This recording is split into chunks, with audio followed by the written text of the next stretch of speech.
Assalamualaikum warahmatullahi wabarakatuh. Ini ada satu tulisan dari santri yang menurut saya cukup bagus.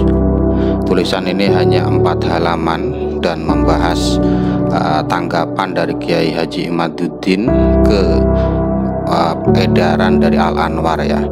Jadi tulisan ini ditulis bukan dari akademisi universitas, tapi dari kalangan santri ya.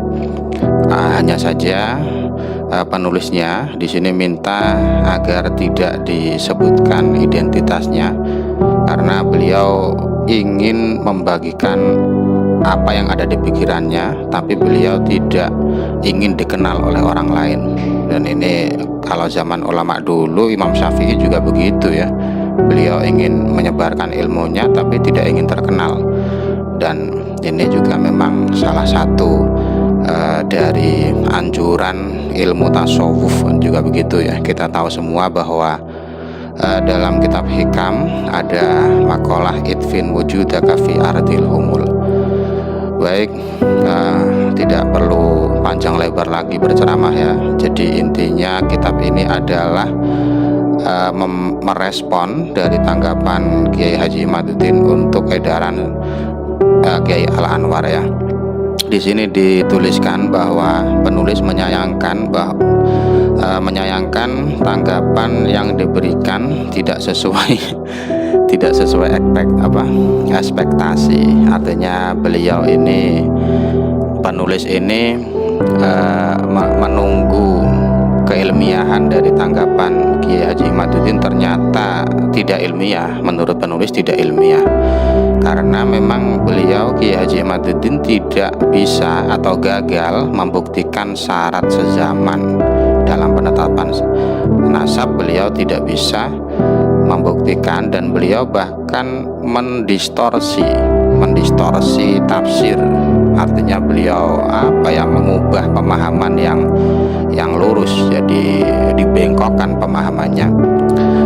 Bahkan metodologinya pun juga bermasalah. Jadi memang menurut penulis ini banyak sekali kerancuan dari tanggapan Kiai Haji Imaduddin itu.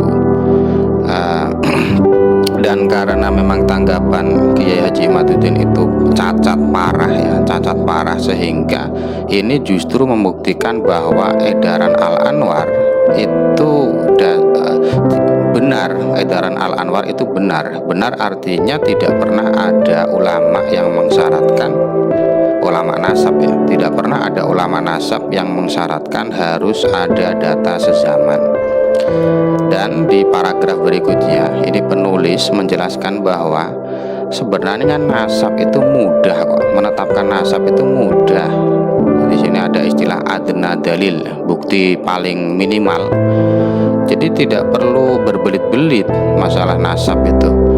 Dan di sini juga ada sindiran ya, orang yang ngaku ilmiah mereka malah berbelit-belit masalah nasab padahal gampang kok.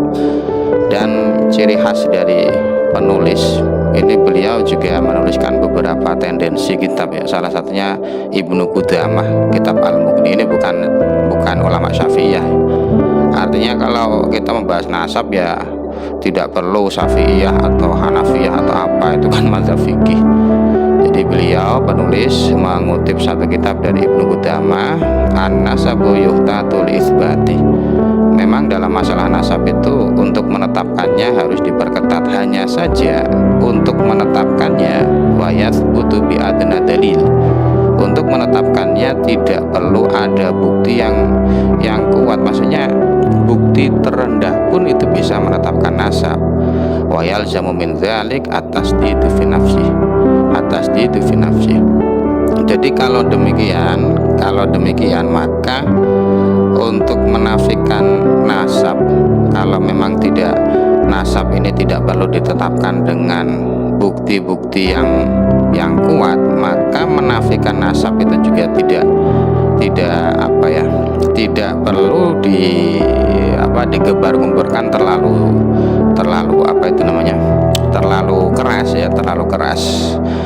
Atau nanti silahkan yang mau mengkoreksi tulisan ini ya. Ini penulisnya juga berkata kepada saya, dia sangat terbuka sekali. Oh ya, ada sebagian video yang ada satu komentar di dalamnya mengatakan bahwa mengapa misalkan video edaran Al Anwar ya, mengapa yang mengedarkan bukan resmi dari Al Anwar. Nah, sebenarnya itu sudah resmi, di websitenya kan sudah ada. Dan ini saya beritahukan mengapa penulis tidak mengedarkannya sendiri, karena ya satu, beliau sekarang masih aktif di pesantren, dan bahkan ngajar di sana. Tapi juga saya apresiasi sekali ya, karena bagaimanapun ngajar di pesantren itu Masya Allah berdarah-darah ya. Maksudnya dari bangun tidur pagi setelah subuh sampai tidur lagi itu hampir tidak pernah istirahat ya. Itu yang saya ketahui di pesantren beliau penulis ini. Jadi di tengah-tengah kesibukan itu bisa menulis seperti ini, saya kira amazing ya, saya kira dahsyat sekali. Jadi karena dalam masalah nasab itu harus ada kehati-hatian ya, harus ada kehati-hatian. Maka justru yang menafikan nasab itu harus yang menafikan nasab itu justru harus menggunakan dalil yang kuat ya, dalil yang kuat. Jadi tuntutan yang harus kuat itu bukan untuk menetapkan nasab, tapi justru yang membatalkan nasab itu yang harus menggunakan bukti yang kuat ya. Nah, ini baru pendahuluan lah ya, ini baru pendahuluan. Dan di sini penulis juga sudah sudah memberi ultimatum ya. Setumpuk buku keahlian nasab Alawi nanti akan dibahas tuntas di tulisan ini. Jadi mengapa saya bagikan tulisan ini secara video seperti ini? Karena ya saya sadar bahwa saudara kita itu memang lebih mudah memahami cerita verbal daripada membaca. Saya sangat sadar itu. Orang suruh baca itu kan ya tidak semua orang suka baca. Bahkan biasanya kalau baca ya tidur, itu kan banyak itu. Di sini akan disajikan setumpuk bukti kesohihan nasab Alawi ya, dan juga yang menafikan itu hanya bersumber dari satu kitab yang merupakan andalan satu-satunya, yaitu kitab Sajarah Mubarakah. Ini sudah lama sekali kitab ini dipermasalahkan ya.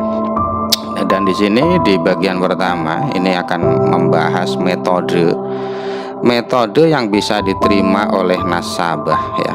Metode yang bisa diterima oleh nasabah itu ahli nasab ya, untuk menetapkan nasab seseorang. Ini kita teruskan di video